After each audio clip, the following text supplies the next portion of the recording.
coming up on Wrestling Life. My understanding is that I think Vince got a little greedy with the percentage of split, and he snatched the deal and pulled it away. And I was like, this could have worked out for everybody.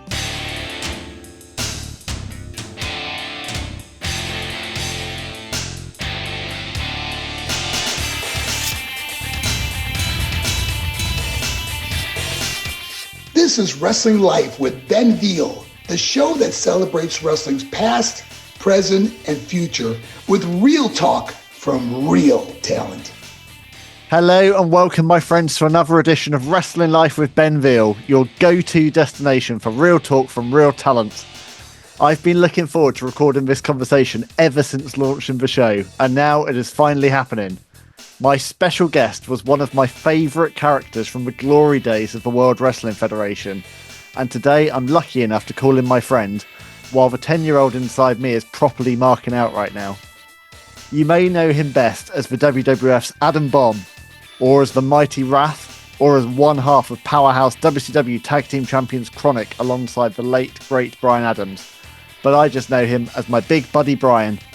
It is, of course, the one, the only, it is Mr. Bryan Clark. Hello, sir. How are you?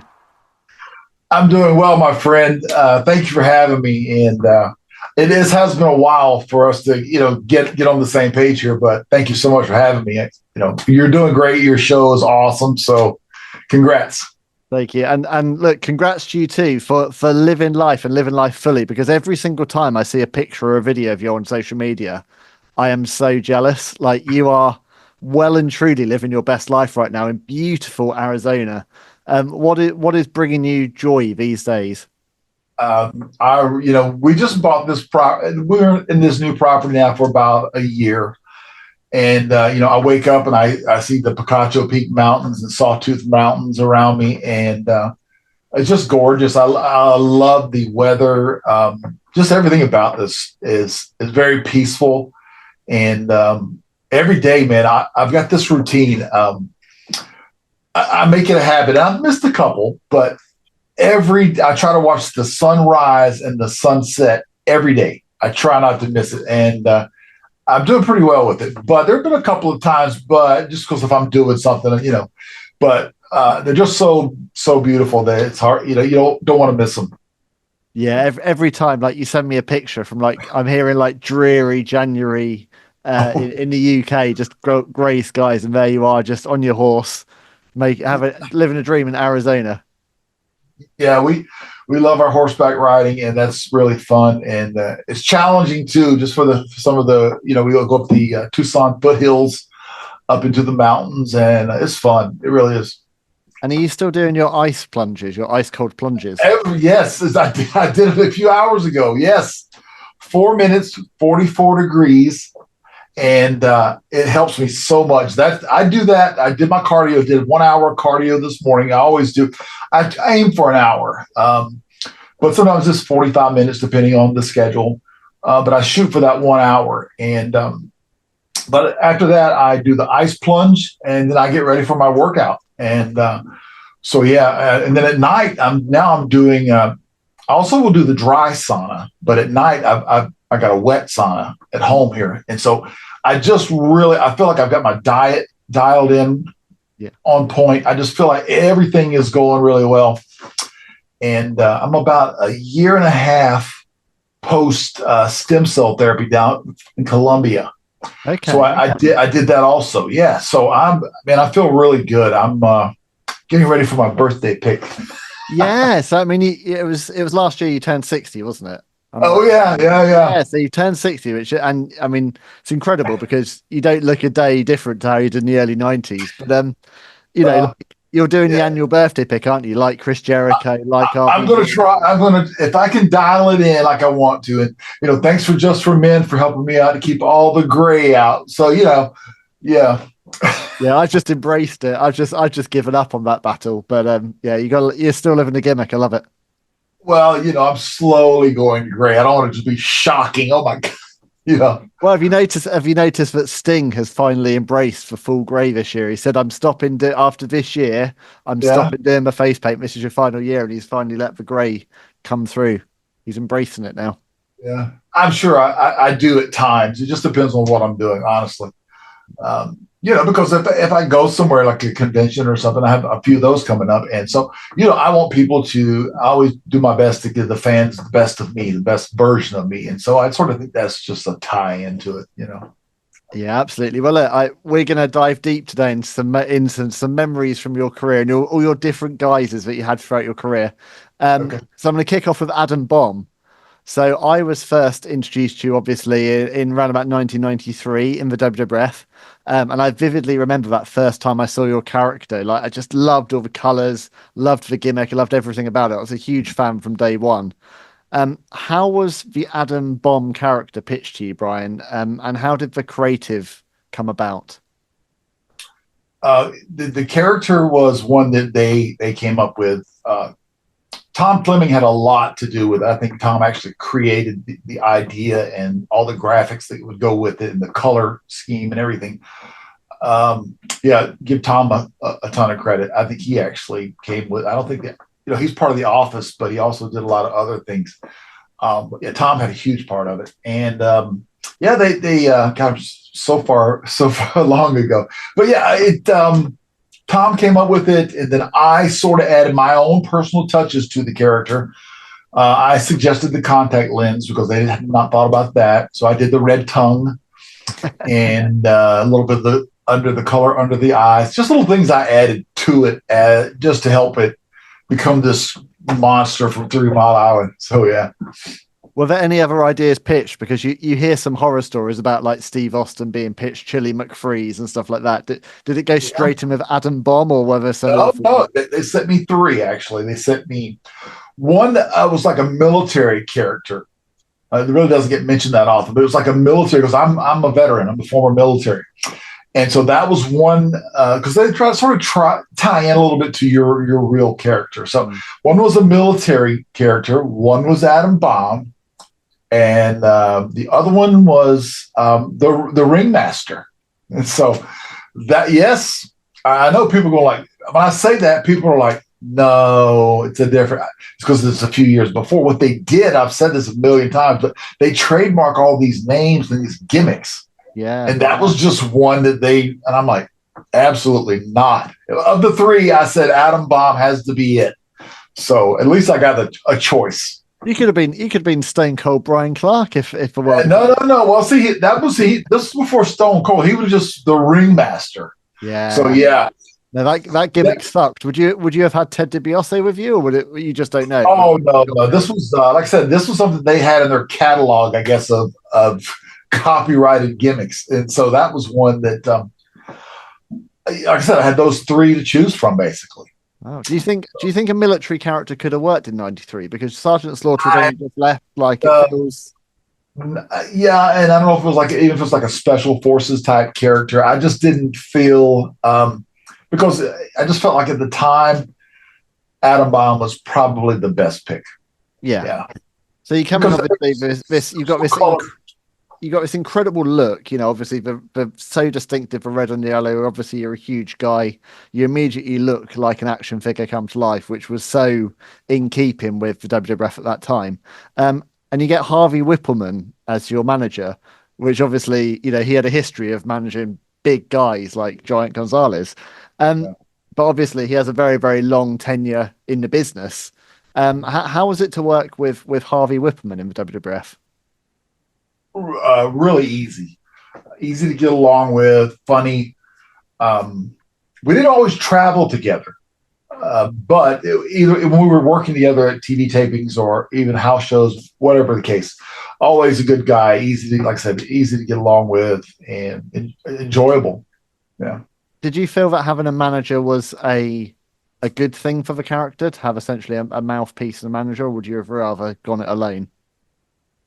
I would have liked to try both parts of it. I think initially, I think the manager part was a good idea, just because it would keep me more ominous, really let people think about the character. Like, what is this guy's a monster? I mean, he's glowing basically. What, so I think that part of it was a good idea. But in the long term, I think it would have been better to have me slowly work into it.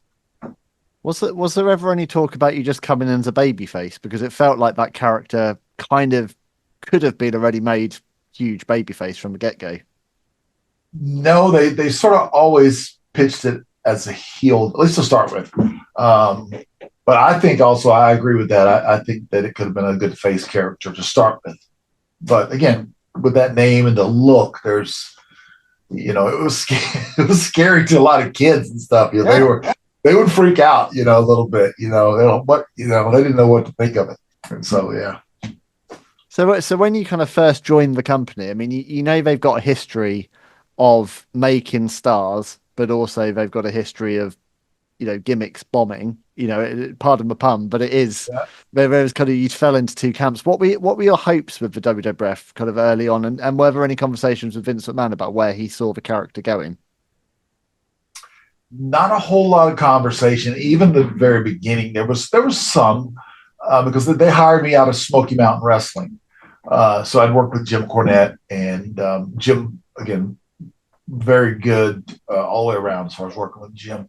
And so they hired me out of Smoky Mountain Wrestling. Not a ton of talks is where we were going with the character.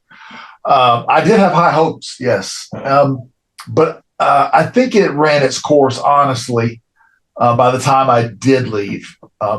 So, yeah.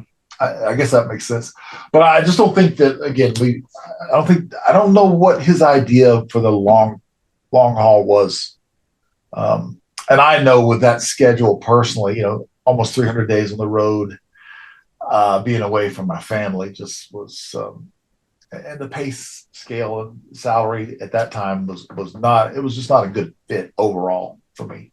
Yeah, I mean, you hear a lot of horror stories about that early '90s schedule and what it did to the talent. I mean, talk me through that. So you're pretty much on the road almost all the time. What's it, 4 or 5 days on, couple of days off? How often are you home versus on the road? I've looked at my old schedules and stuff. I was surely 290 plus, probably 3 if you count maybe certain personal appearances in between that. So I don't really remember how many days. I know I've done over 25 in a row because I did a lot of international shows. I did a lot. As a matter of fact, one year, it sounds strange, but I did 10 shows and 10 international tours in 1 year. That's because we were running Europe, Philippines, Singapore, even Japan. Even Japan, we had a show in Japan, actually. So we were running 10 loops, whether it be an A and a B town, but it was just, but I love the international stuff. I always have. Honestly, it's not saying it's because I'm on your show, but I loved working internationally, whether it be UK, Japan, wherever it might be. We just always got a huge response internationally, more so than the US crowds. Well, the US crowd, by the time you came into the WWF, I mean, the domestic business was down, wasn't it? And a lot of that European market, especially, was to buoy the company. It's crazy to think that, obviously Wembley Stadium happened in '92, in large part because the domestic market was struggling so much. It's a crazy time, and we were so starved for it over here. We were just desperate to see WWF and WCW stars over here. So you'd always get these big sellouts here, wouldn't you? Whereas in America, it'd struggle to draw. Yes, always sellouts. The crowd was always so into from the first match to the main event, and from city to city, whether it be Germany, UK, Scotland, Ireland, all those countries and cities, man, just always red hot crowds. It was so fun to experience that versus in the States with a partial crowd or a really reduced crowd compared to Europe and UK. Yeah. So what were I know obviously you said that it wasn't maybe the run that you'd have liked to have and you felt like it had burned out, but what are some of your kind of favorite memories of either matches you had or opponents that you faced during your Adam Bomb time? I worked just about everybody. Yeah, you really did. I really did. Yeah. Working with Brett, working with Randy. I love working with Randy, working with Taker. I feel like I worked with just about everybody that was on that roster, up and down, you know. So it'd be tough just to pick one. But again, I was a huge Randy Savage fan. So to actually get to work him was it was fun, really was. How much do you have to adapt as a performer? Obviously, you're a big guy. You've got a certain kind of repertoire. Very, very different to have a match against a Bret Hart or a Randy Savage versus The Undertaker, for example. So how do you kind of have to adapt what you do in the ring to accommodate either going toe-to-toe with someone who's essentially the same height as you and, you know, similar kind of pace and stuff versus someone who's like a real workhorse like the Hitman? Yeah. I think it all comes down to the psychology of the match and how you're laying it out. Like with someone with Brett, he could really just sort of work on me and chop me down to size, so to speak. And really, I think it just comes down to the psychology of the match so that it all makes sense from the beginning to the middle and even to the end, the false finishes and everything in between. You're just telling that story. That's the biggest thing. So you can make it work with just about anybody, honestly, as far as, you know, a size difference, that type of thing.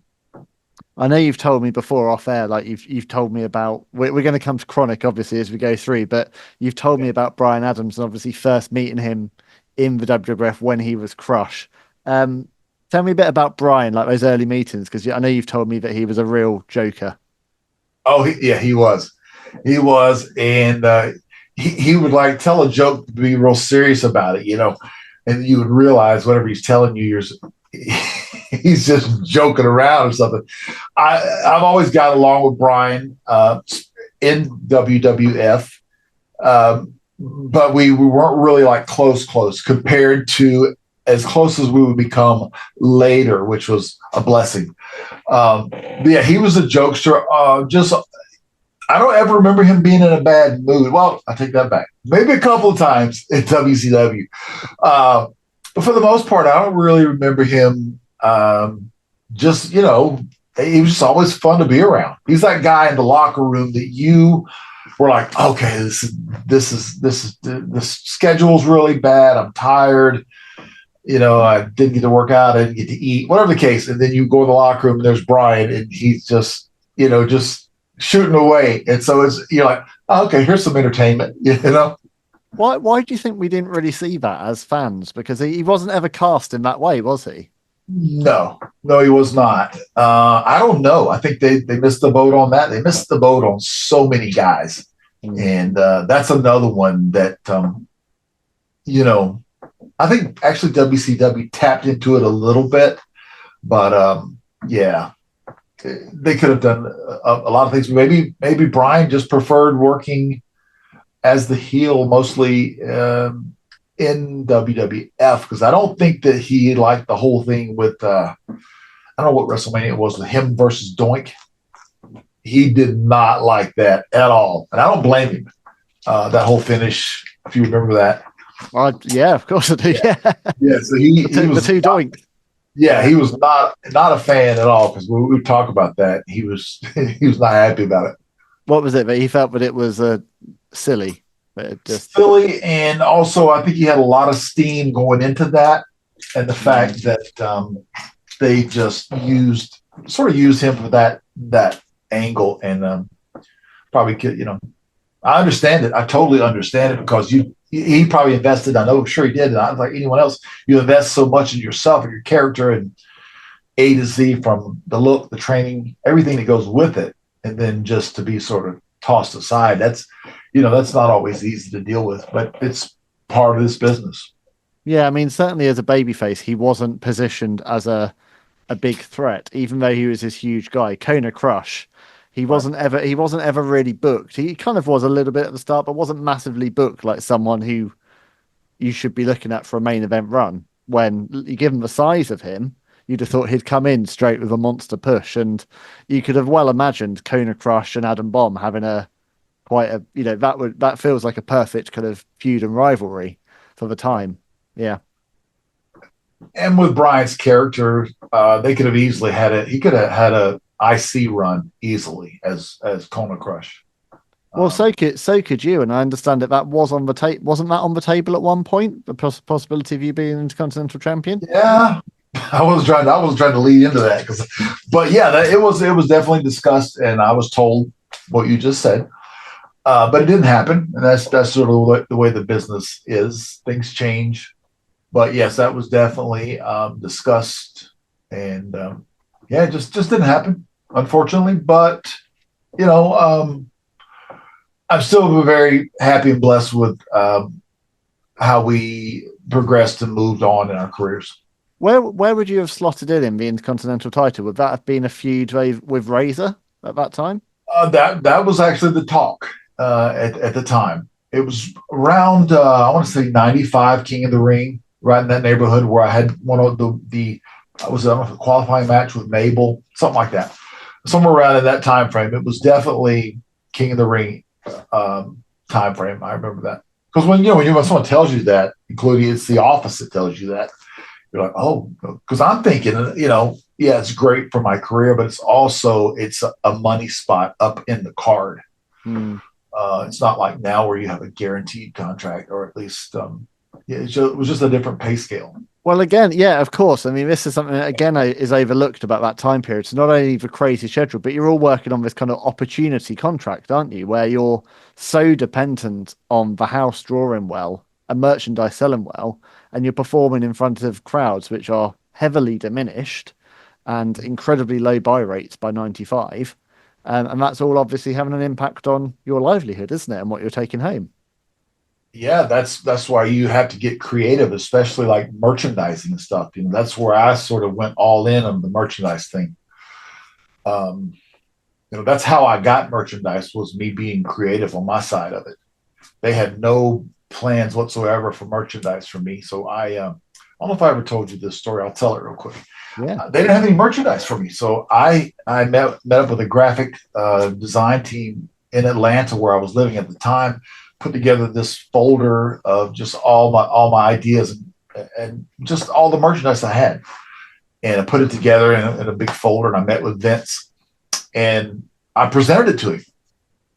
And he was like, oh, these, I can't do them, Vince, but he's all these are great. Oh, get this off to didn't tell me, but whoever was in the room, he said, get these over to marketing or whatever. And I had merch probably, I don't know, within a week or so. Wow. Yeah.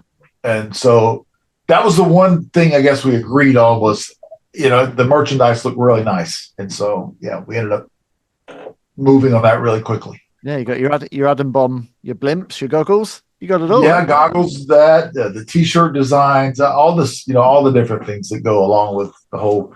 There was other stuff. I don't even remember exactly all the little things they put together, but yeah.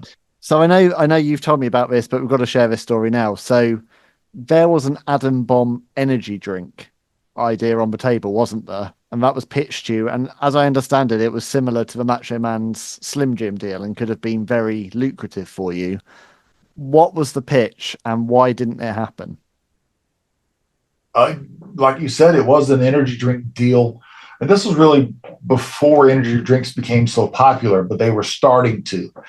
And we met with the company. I met with their big executive board. I went into the boardroom meeting. I mean, they had this huge cutout of Atom Bomb, the energy drink, everything. And they were set to go, but they were ready. And I was like, wow, this is great, And my understanding is that I think Vince got a little greedy with the percentage of split, and he snatched the deal and pulled it away. And I was like, this could have worked out for everybody. And that's what happened. That could have been huge for you, couldn't it? It definitely could have it could have done really well, I think, considering, I mean, you had television right there to promote it, and they could do a joint venture together and say, okay, this works for everybody. Yeah. But like I said, it didn't happen. So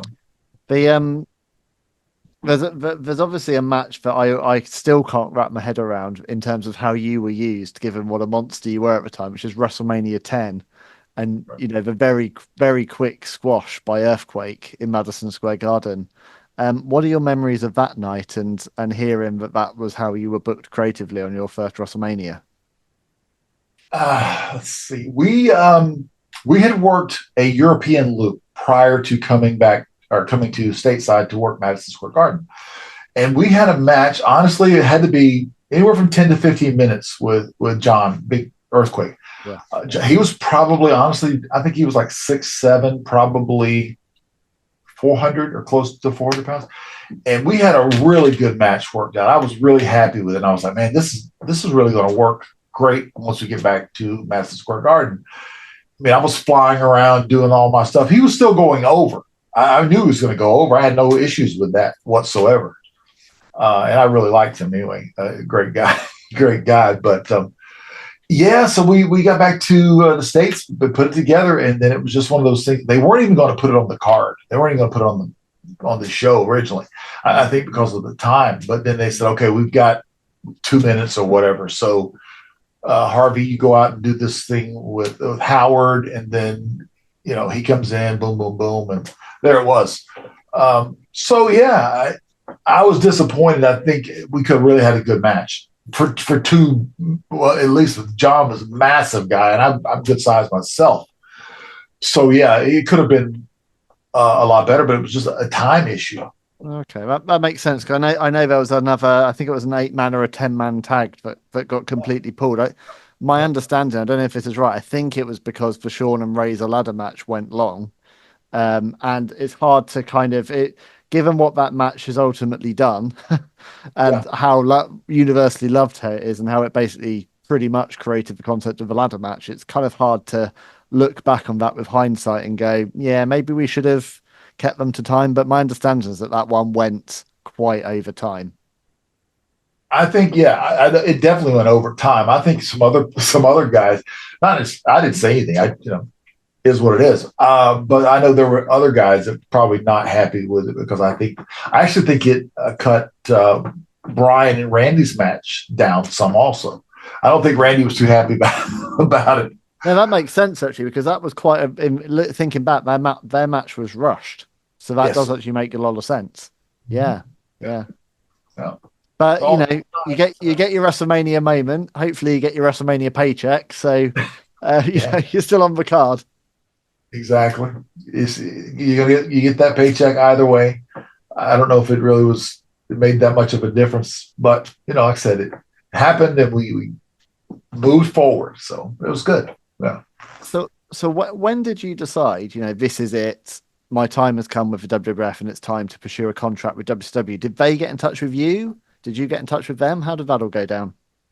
WCW, of course, they're based out of Atlanta. That's where I lived my entire time.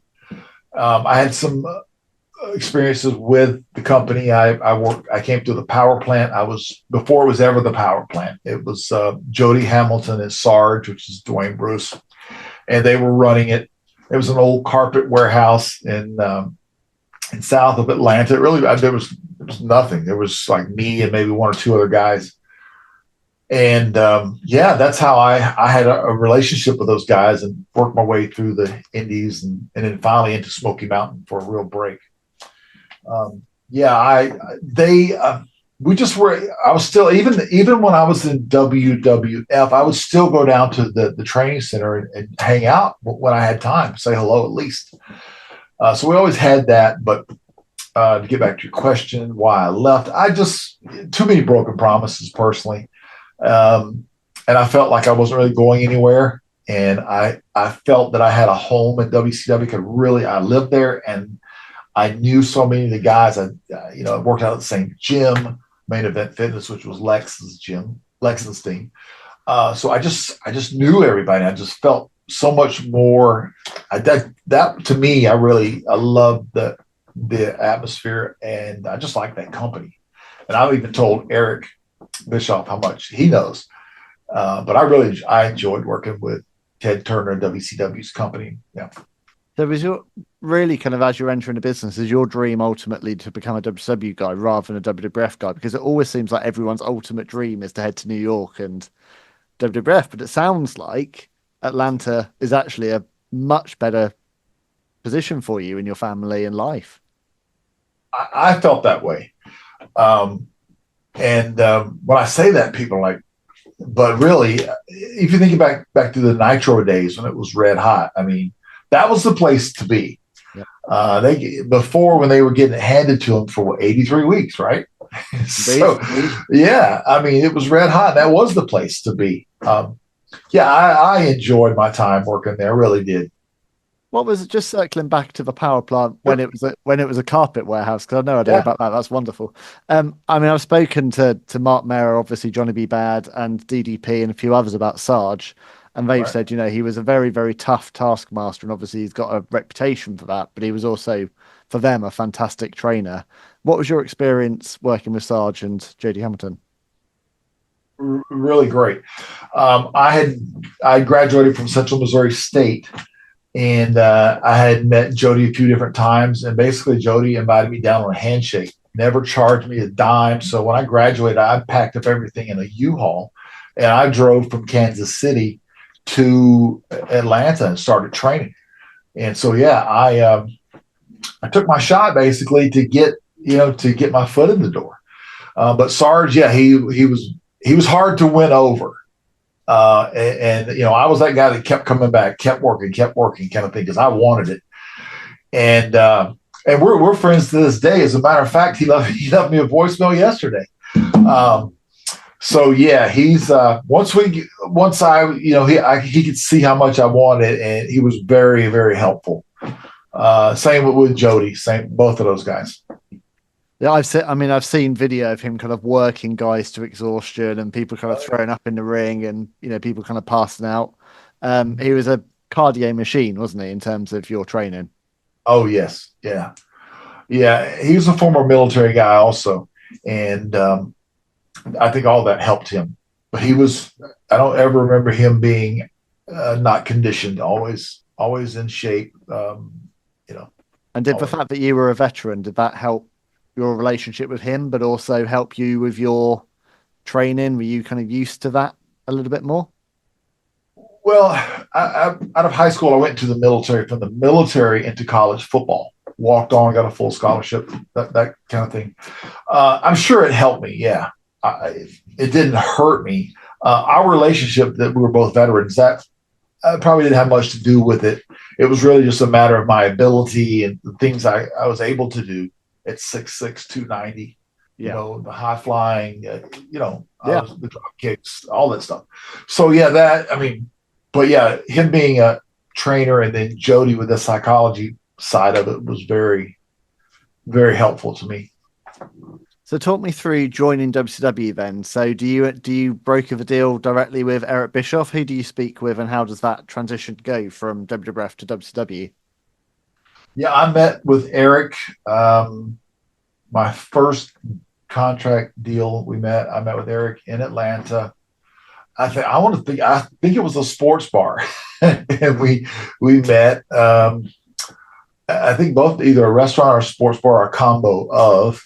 And we met, and I told him, I said, I have this 90-day no compete. It'll be over. I don't know what it was. I had a month or something left. He said, okay, as soon as that's ready, let's meet. And we did.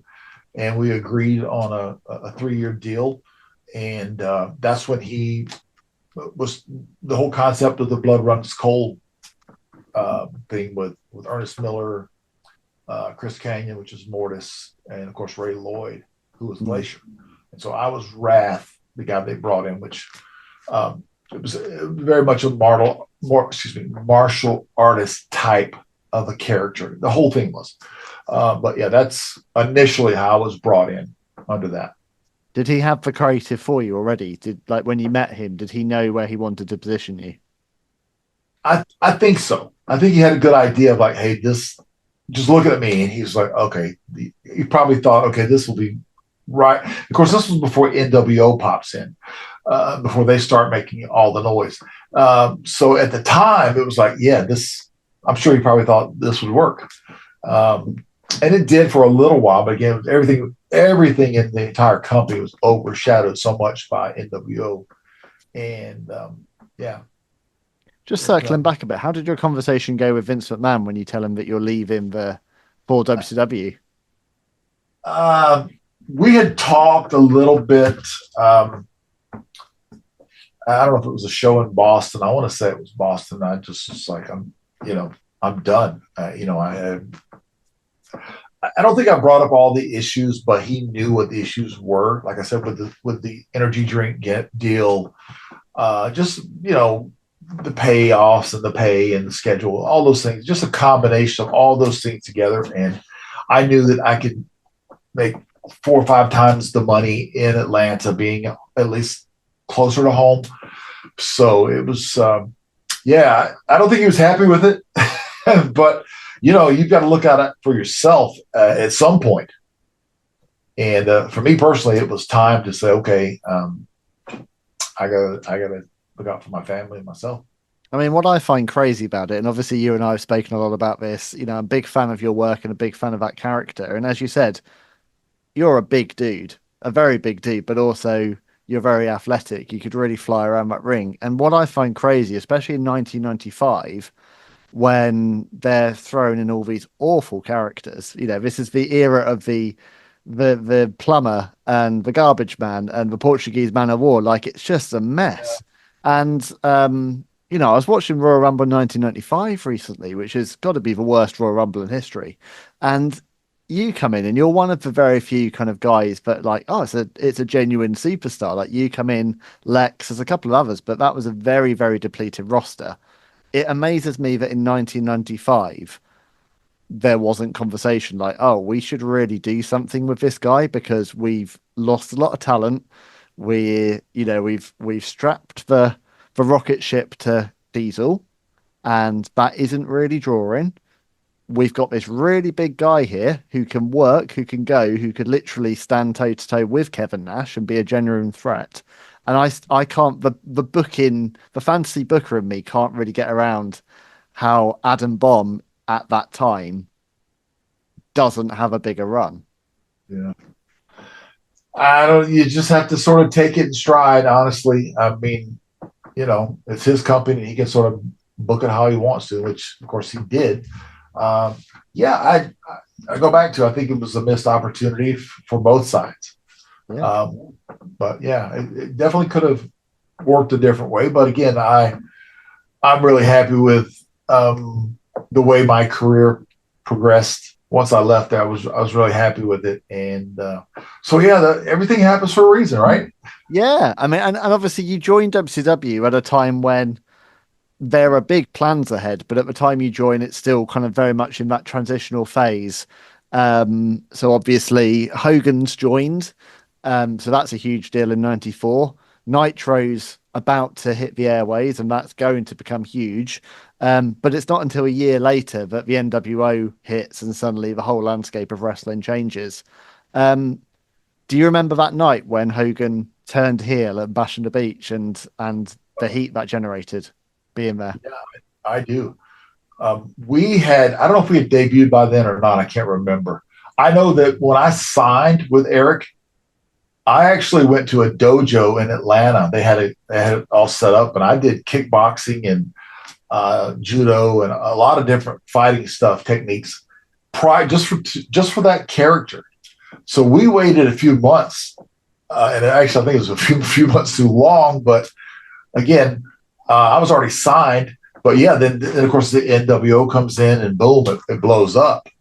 But it was good business for everybody, really. Once that hit, I mean, the house shows went up, everything, the ratings skyrocketed because people really thought it was an actual takeover. That, they thought, wait, what the hell? What are these guys doing here? So people really believed that, at least for a while, until it got really watered down, of course, and then everybody was in the NWO, and I'm like, it just got to be too much. Again, everybody was in there, and so I got, I don't know. I guess it balanced out at the end. Yeah, it did. I mean, did you have any talks with obviously Kevin Nash and Scott Hall when they came over? Obviously, your former WWF colleagues. Because that was the turning point, really. Those two sign-in and how they were presented. Did you talk to either of those about kind of why they left Vince's company? No, but I'm sure that was the same reason. The schedule, the payoffs, because of the way it was based, even though they were almost on top, if not on the top of the card, still the amount of pay they were getting. And I know that schedule. I did it, so I know how it is. And on a family, just like with me, I had a shoulder injury. I had to ask for time off to get a surgery, and then I was only off for 6 weeks. I should have been off for like, I don't know, easily 8 to 12. And I came back and worked, So those type things, you're just like, wait, they're not thinking about me at all, as far as at least health wise. So yeah, there's a lot of factors. I'm sure that they probably had some of the same issues, probably, at least the schedule for sure. Yeah, I mean, what I love about Talking Cheers, because obviously this narrative that kind of permeates wrestling generally is, oh, WWF was great and WCW was this complete mess of an organization. Yeah, you're one of the few, I think, who has great memories of most of your time in WCW. I mean, how much better did your life get as a WCW talent in terms of your, I guess your work-life balance and your health and just the difference between the two organizations as an employee? Me personally, night and day. That's just how I could put it, I guess. I had more time at home. My training was better. Everything, my health, just all of it. I mean, I wasn't on the road for, like I said, almost 300 days a year, so I could actually have a little bit of a life outside of wrestling, a little bit, just a much better schedule. And I honestly, I guess the best way to put it is I felt appreciated. Honestly, for the first time in my career, I was like, wow, so this is the nice, this is the nice part of the business. I mean, I'm getting paid really well. I mean, I'm flying first class. I'm not cramped in coach at 6'6". I'm not flying across country, just all those little things. People don't think it makes a difference, but it really does. If you're doing a Seattle to Miami or something, and then you've got to get out of that tiny seat. If you're a little guy, it's fine, but for big guys, you're miserable. Yeah. And I was just tired of being miserable, and being in WCW, I felt definitely appreciated.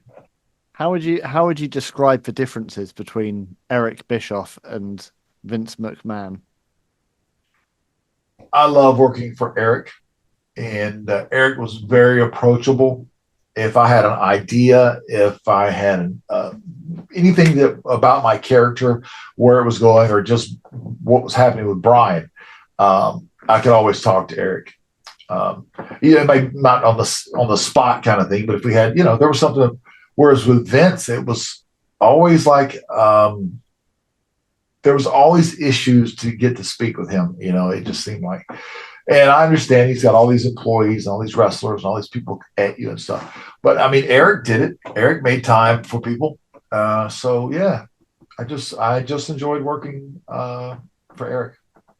It's interesting because we as fans hear these stories about Vince McMahon being how he really respected people who would almost like barge into his office with an idea and pitch to him and almost like prove to him what they were all about. But you also hear the other side where it was actually very, very difficult to get access to him.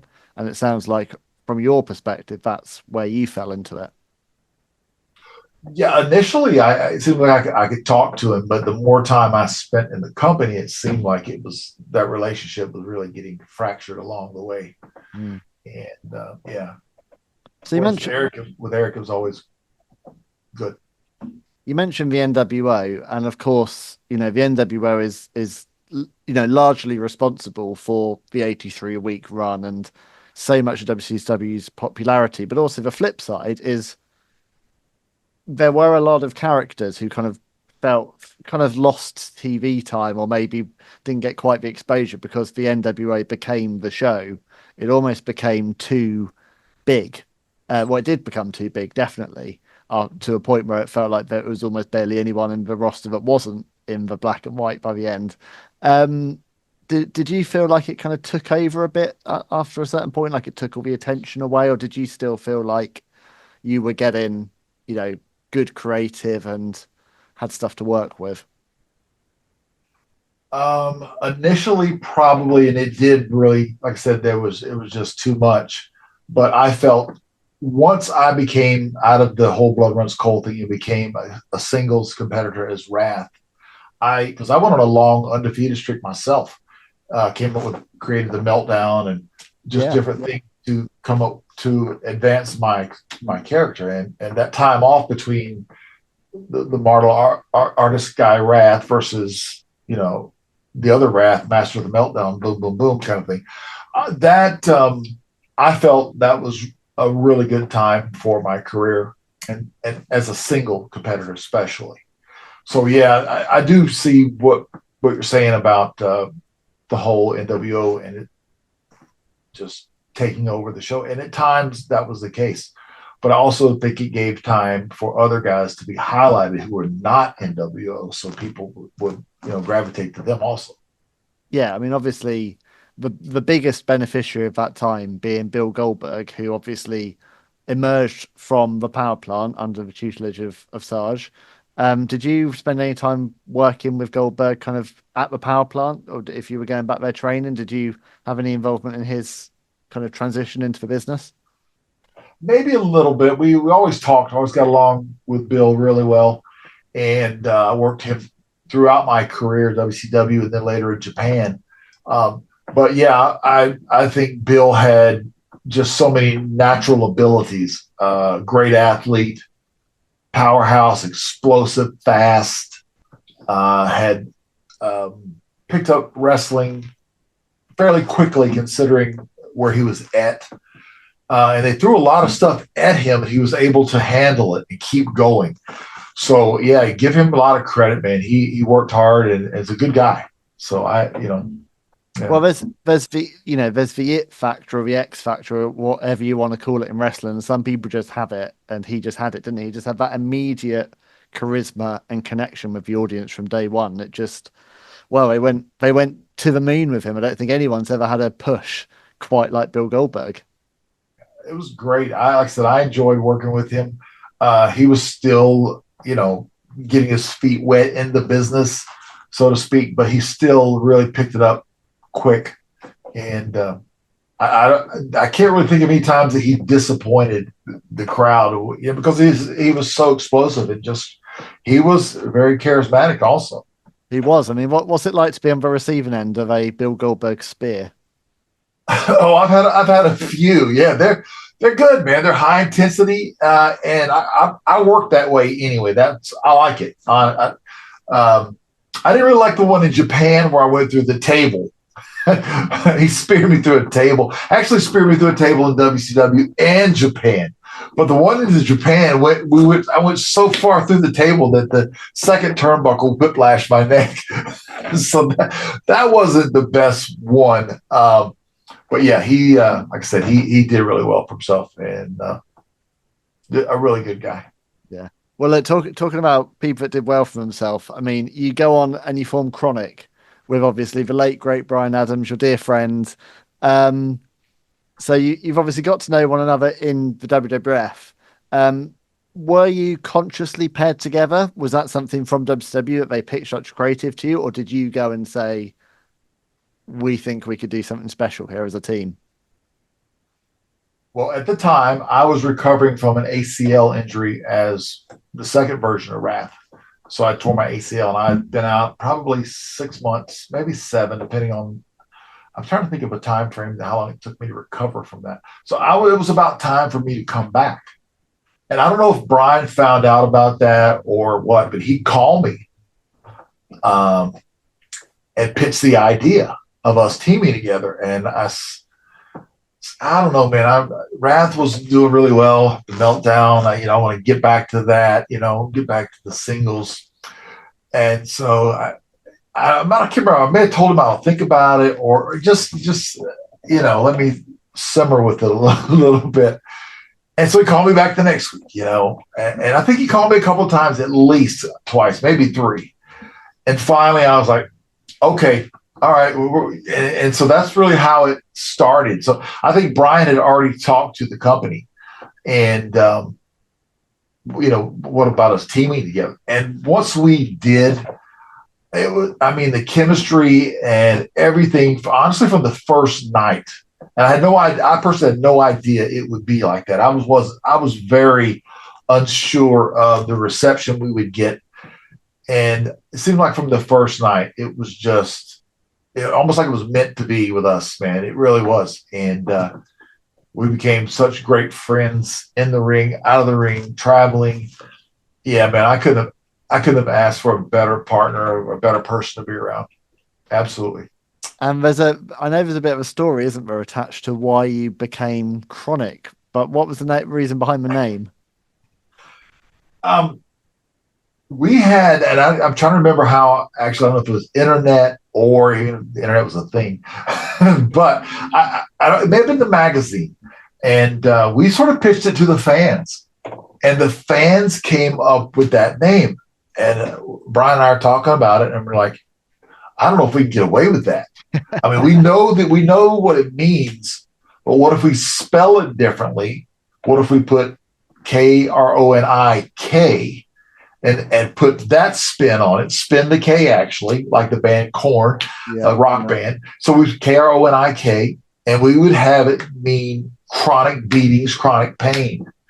And so we were actually able to get away with it. So that's how it happened. The fans right here on the Ben Veal Superstation, you guys came up with it. Yeah. There you go. Yeah. And also, I mean, this is prime Attitude Era times, isn't it? I mean, everything went in that time. Why not have KroniK, eh? I mean, it's like everything went. We had you had pimps and porn stars over on the other channel. So yeah, go for it. So it was a dual meaning for us. It wasn't really our lifestyle, either one of us, but it was just, we were like, okay, we can make this work. And I don't even remember the other names that were pitched to us. But that's the one we thought, okay, this can have a dual meaning, Yeah, you're right. I mean, it worked so well. Your chemistry was incredible. Your look was fantastic. It was almost like you're almost interchangeable, but also such incredible stars in your own right. It just worked. And I think KroniK was one of the, let's be honest, very few bright spots during the last year of WCW, which was, pretty gloomy to watch at times as the attendance got lower and lower and the production values reduced. I mean, how was it to kind of go through to see what WCW had been? You only a few years earlier, you've got, selling out with Georgia Dame and absolutely destroying the competition, to seeing that decline kind of in 2000. Yeah, that was, I know it sounds weird, but when you're inside that bubble and you're watching it, you really, not that you're not concerned about everyone else in the product, but yeah, you do see it going down, but you do see yourself as like a little bit of a bright spot. And I've been told that a lot, just since I've retired and stuff. But a lot of people tell me, like, man, you're the only reason we watch was to see KroniK. And here's two guys, both 6'6", 290, and both Air Force veterans. I don't think you knew that, Ben. No, I didn't. Yeah, Bryan was an Air Force vet too, man. We're just like two brothers, Bryan and Bryan, And so yeah, the decline was definitely there, and it's too bad that it couldn't have been booked a little more effectively to keep it going. But yeah, we knew that it was happening, but I mean, there's only so much a tag team can do. So yeah, I think what's crazy is, I mean, again, the parallels between WWF in '93 and WCW in 2000, because I remember I went to London Arena, December 2000, where they did a Nitro taping, and it was incredible, and the atmosphere was amazing. Sold out London Arena, and still, when you went overseas, WCW still drew, but domestically it was a very different thing. I mean, the WWF had just got so far ahead by that point, by in large part taking the WCW formula and kind of upping the ante on it. But it was certainly hard, very noticeable as a fan. Obviously, the production values changed so much in the last 6 months of WCW. The screens got smaller, everything got darker. You could just tell that the wheels were coming off. But it did seem like Eric was going to be able to successfully take over the company, and it did look like there was a bright future. And then suddenly, out of nowhere, there's the live simulcast, and Vince McMahon seems to have bought the company. Where were you when you found out that Vince was now the owner of WWF and WCW was no more? Well, probably either a week, maybe 2 weeks prior to that. I was out with a concussion. I had 30 staples in the back of my head because Animal caught me with a chair shot, the top of the rim of the chair. And so I had spent the night in a Baltimore hospital a couple of days that night. So I was out with a concussion. And I sort of found out sort of like everyone else did. I mean, there were all these rumors of different companies that may or may not buy it. And that's, of course, that's what we were hoping for. But we did not think that I think they wanted to get rid of the company, and whoever was the first and or made the right offer, they sold it. It just happened to be Vince, and that was the end of that. The idea of Vince McMahon buying his competition for a couple of $1 million is just incredible, isn't it? When you think about where things had been. Yeah. Because I think they got the library, they got so much stuff for that little bit of investment. I mean, anyone really that would have bought it for that price and everything that goes with it. That just tells you how much that TBS and or CNN or they all wanted to get rid of it.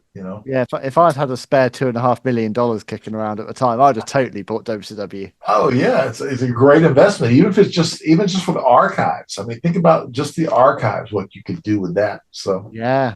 So did you attend the emergency talent meeting that was called a couple of days later, just after the buyout, where all the talent was told that they, as I understand it, the kind of talent was gathered together, and it was like, we don't really know what the future holds? I don't think so. I think I was still reeling from the concussion shot because I was off for, I don't know, at least a week or so, it seemed like, and I didn't go to the rally meeting, so to speak. I didn't, and it was weird. I say weird, but the timing. Bryan had appendicitis, so he was out. We were both out at the same time. So yeah, you really were brothers from other mothers, weren't you? Yeah, there you go. We were both MIA and out. So what's going through your mind? Because obviously you've left Vince McMahon on, not great terms. Right. You're having a really good run with KroniK, as you say. You're one of the bright spots of that company. You now know you've got two options, I guess. You're either WWF bound, or possibly this is the end of the road for you. What was going through your mind when you realized Vince is your boss once again? Well, we both had guaranteed contracts, and we still had, I don't know how much more on the contract, maybe a year, because I'd signed a 3-year deal and I signed another 3-year deal. So we were locked up, but we knew that either it was, I was like, okay, this is the time to go to Japan. That's what I wanted to do. That was my first thought, was like, okay, because I know I didn't really want to go back there.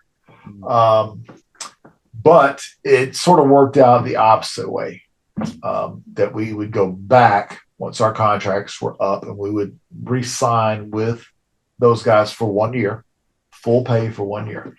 And so we re-signed. Bryan was really the catalyst in that, because he was friends with Taker, and he really wanted, I think he wanted to go back just to either see what it was like, see if it had changed, if it was better. Maybe they made some promises that I didn't know about as far as what he would make or what he could potentially make. We had a downside guarantee for that first year. And we went up there, and it just did not work out. And so we still got paid a full year's salary. That was probably the brightest spot of it. But it wasn't, a couple parts of it were not horrible, but I knew that I felt and I think Bryan did too, that there was some resentment because Bryan left also. Bryan left Vince. I left Vince. So I think there was still maybe there was some underlying heat that no matter what, I still think he kept in his mind, like, okay, these two guys left me and went and were successful in another company, and now they're coming back. Well, it certainly seemed like that because it felt like the whole of the invasion angle was just one big exercise in humiliating WCW and anyone that was possibly involved with that company. And obviously, you have you have that very memorable kind of brief feud with the Brothers of Destruction, which doesn't really go your way. You say about Bryan being a friends with Taker. But you definitely wouldn't know it in kind of the creative and how you guys were booked. I just feel like the ball was dropped massively in terms of because you two could have been such a huge breath of fresh air in addition to the tag team scene in WW, what would have become WWE. And for whatever reason, you guys were pretty much shown the door very, very quickly. Yeah, it's I even I made the suggestion to some of the agents that were there. I was like, okay, we're coming back instead of just hot shotting us and giving us like one or two squash matches or one or two run-ins on TV. The next thing you know, we're in a pay-per-view PLE, and it was just a hot shot in and out. It didn't make any sense. I suggested, hey, why don't we go on the road? We had been off for a year. We looked great. But there's that timing in the ring, in a different ring. Give us a couple of weeks of house shows. Oh, no, they totally shot that down. So I had a feeling, I just didn't have a good feeling about it. I kept thinking to myself, man, we should have went to Japan. So that's the way it happened. But yeah, I made suggestions, fell on deaf ears as far as, hey, let us get our timings. It didn't matter who we worked on the road. It just, did you have a direct relationship with Vince second time round, or were you speaking with intermediaries? Yeah, people were in between. However, that day of the pay-per-view, I remember he come down, actually got in the ring and just sort of was watching what we had laid out. And he was fine with it. But of course, it seemed like, it was like 80-20 as far as the story itself. I was always on guard with him. I was always just like, okay, I always watch, it's his company. I get it. But again, you got to sort of think of what's happening with your career, your character, where you're going here. And I don't even think Bryan liked it once we got there. He also was like, wait a minute, what do we get into? A little bit, yeah. I think the guys that benefited from it. I mean, obviously, I've spoken to DDP about this. I've spoken to Buff about this. Like, there were a bunch of guys that were essentially, humiliated on WWF television to prove a point during that period. It felt like the guys that benefited were the ones that waited and came back once the WCW name was no more. So obviously Goldberg, Flair, Hogan, Hall, Nash, but all the guys that kind of didn't come in that first run were the ones that actually got some proper creative time given to them. I mean, the only guy really, I think, that ever benefited out of the invasion was Booker T, and to a lesser extent Lance Storm, but there were very, very few guys that kind of got through that first run and ended up remaining part of a roster. I mean, do you think things may have been different if KroniK had gone to Japan and then a few years later maybe come to WWE as a unit?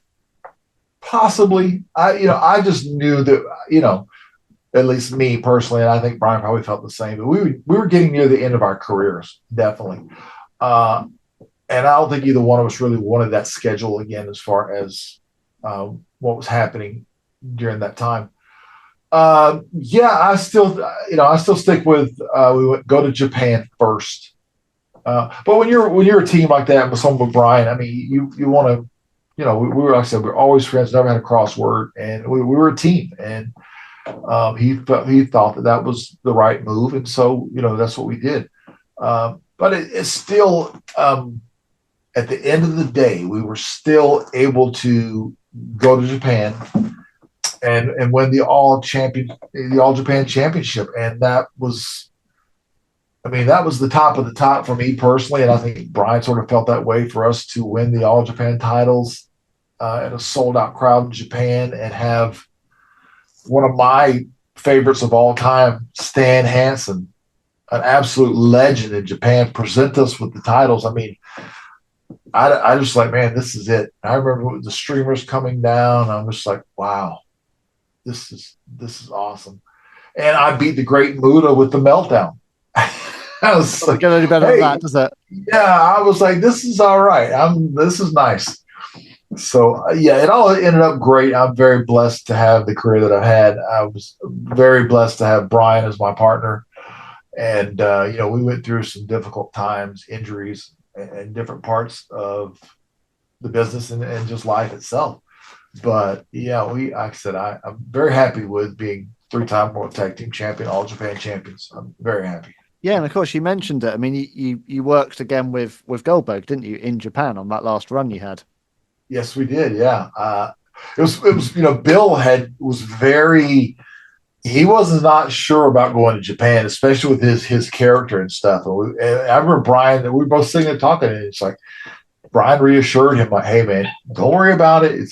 They're going to take care of you." And of course they did, and we worked together. He knew we would take care of him and his character and stuff. So he was actually very happy with how it turned out also. Yeah, I mean, one thing the Japanese promotions have always been great at is really looking after the monster American heel, haven't they, really? I mean, they've got a great track record for it, and obviously he flourished there, and that helped to really, raise his game and make sure that he went into WWE as a star.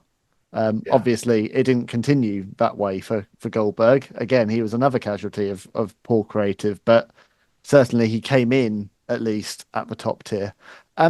You retire in 2003, Bryan. Why did you know it was the right time to kind of leave the boots in the ring and walk away, as it were? Well, I had a lot of injuries and stuff that would, stay with me for a lifetime. Neck injury, back injury, shoulders. They're just different things. That's just part of this business. And I really knew that those last couple of tours there in Japan, I thought, okay, I just felt it. I really wanted to be that guy to say, I know when to say when. I didn't want to be hanging around too long, so to speak. And I just felt like it was time physically. And I probably think mentally, I also felt that I was, I just said I was blessed to have a great career, and I just sort of felt that it was the right time.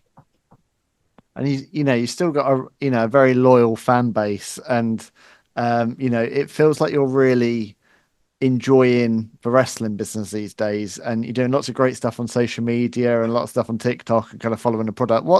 What's your relationship like with wrestling these days, and can you just enjoy the product as a fan now? I can. And we do a TikTok live on Mondays and Fridays, sort of like a pre-Monday Night Raw. We'll do one tonight, pre-Raw, pre-SmackDown, little kickoff show. And it's always very positive, just really good interaction with the fans. It's just fun. That's the good part about it. We can talk about it and discuss it. And if I can add in some of my knowledge and past history about the business, I do. And so we have fun with it. It's not, we've got to hit this number or we've got to get these many subscribers or whatever. It just sort of organically has started from and it's building. And so the biggest thing is it's fun, because if it was not fun, I wouldn't be doing it. Yeah. And I enjoy it, and I love the interaction. I've always had a really good relationship with the fans, and it continues today. And I mean, WWE in 2025 is just on a whole different level, isn't it? I mean, since the Netflix deal and everything leading up to a Netflix deal, the production, the whole package of WWE is just night and day compared to what it even was a few years ago. It's incredible to watch now. It is, and you see the product. Like tonight, it'll be, I'm sure, massively maybe sold out. But I just love all the little things you're doing, like with the drone and just the different views. And I think that Netflix really was a big deal. It was already elevated anyway, but even more so now. And then, of course, we're coming off the Royal Rumble this weekend. So, everything was, look at that. Was it 70,000, a little over 70,000 sold out, which was probably I think it's the biggest Royal Rumble crowd ever. Yeah. If I'm not mistaken. And what did you think? Because it's divided opinions. The winner of the Royal Rumble has caused a lot of internet anger, as always the best angles do. What did you think of the winner of the Rumble? I'll be discussing that tonight, I'm sure. But I personally, if I'm looking at this, I'm a Drew McIntyre fan. I think I always say Drew is due. And he is, man. I just think that's a guy they're missing. There's a few guys that are missing the boat on. Karrion Kross, Drew. There's a few guys that I'm just like, what? That's my opinion. That's, again, my opinion. I think that they put the rocket on Drew, and it should have already happened. But he's super talented. That's what I would have done. But I understand the merchandising sales and the popularity. I get all that. So it's fun either way. They could have. There were so many different ways, and then again, WrestleMania's a little ways down the road, so they can always make changes if they have to.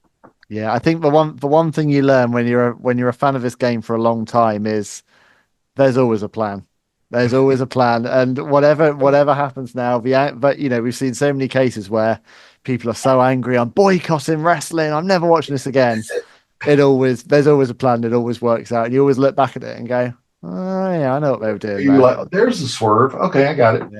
Yeah. So I'm all for it. I'm excited to watch the journey, and as I say, I mean, I can still enjoy this as a fan. Before we wrap up, there's a couple of things I've got to ask you about. So the first is Toys for Tots, because you told me about this before. I know this is something very close to your heart. Tell my audience about the program, your involvement in it, and who it's helping. Well, it's a yearly program for people that kids. It's really for kids, honestly, but kids that maybe do not get a Christmas gift or any type of present or anything. Some kids never, believe it or not, in this day and age, go without getting a Christmas gift, and that's something that the Marine Corps does every year. And it's a Toys for Tot drive, and something I do. I've been doing for a long time, and I like to see that if I can put a smile on somebody's face, man, I do it. That's just my nature, my character. I just like, I like to make people, enjoy life and have fun. If I can help in a small way, I'm all for it. Even on the TikTok, going back to that for a second, I do a PLE giveaway every month, and I send them merchandise. I've sent stuff to UK, all over the US, and we had 2 winners this time. So it will be our 7th giveaway to 2 winners tonight. So those things, any type thing like that, I enjoy it. But the Toys for Tots has been something I've done for many years, and I really do it in honor of my father, who was a United States Marine in the Korean War. So I really do it in honor of him. Really do. Well, I appreciate it. I've got my beautiful signed Adam Bomb figure on my wall. I've got my blimp behind me. I've got my goggles. I'm all for it. The other thing I've got to ask you about before we finish is Skylar Bomb. Your beautiful dog, who anyone who follows you on social media will see. You've got 2 now. You've got a puppy as well, haven't you? Yeah. 6-month-old Australian Shepherd, Blueberry Muffin. That's her name. We got Skylar Bomb. We got Blueberry Muffin. Yeah. I'm a huge pet lover. I love my dogs. And we just got the second one because Skylar I felt like she was, really needed a friend, a partner, a sister. And so, that we got her, and it's been about, I don't know, she's 6 months old this past weekend. And man, a handful, but very, very protective already. And so that's a good thing. Yeah. So, you got your very own tag team right there, haven't you? K9 KroniK. I got to come up with a good name for them. Well, look, final thing then. So I've mentioned it. You're on a lot of social platforms. You're really very active now on social media. Where can my audience kind of keep in touch with you, Bryan, if they're not following you already? Yeah, I'm under Bryan Clark on Facebook, of course, and then Real Bryan Clark, Real Bryan Bryan Clark on X, Real Bryan Clark on YouTube. Instagram is Bryan Clark 3X. I just started uploading some stuff on YouTube, so it's just I'm just having fun with it. Some wrestling clips and different things, but that's Real Bryan Clark. So if you look Real Bryan Clark, you'll find just about everything, and everyone has a link tree on it. It'll take you to anywhere you want to go, including Wrestle Merch Central UK, Pro Wrestling Tees, all that type of stuff. Yeah. It's all there. If you're watching this on YouTube, guys, head to our homepage, look at recommended channels. You will find Bryan Clark right there, bookmarked as one of our recommended channels. So check him out, see what he's up to. But look, I just want to thank you, Bryan. We're going to do this again another time later this year. We're going to do another one, but I've loved having this conversation with you today. Thank you for your friendship. Thank you for a lot of memories. On the subject of thanks, thank you and big respect to my producer, Jeff Easton from Too Late Productions, who always brings Wrestling Life to life. He always pops up here when I say his name too, which always tickles me. Thank you to my audience for joining us. But thanks of all, of course, to the one and only Adam Bomb, Bryan Clark. Thank you. I appreciate it. Thanks so much for having me. Your channel is growing each and every day. I see it. Shout out to Jeff. I know you're out there. You're probably in the corner here real soon. But again, thanks for having me, man. And I wish you nothing but the best of luck and success. Appreciate you, brother. So that's it for today. We'll be back soon for more real talk from real talent. Until then, be good to each other. Pay it forward. Show us some love on social media. And I'll see you soon. This has been Wrestling Life with Ben Veal. And I'm out of here. Bye.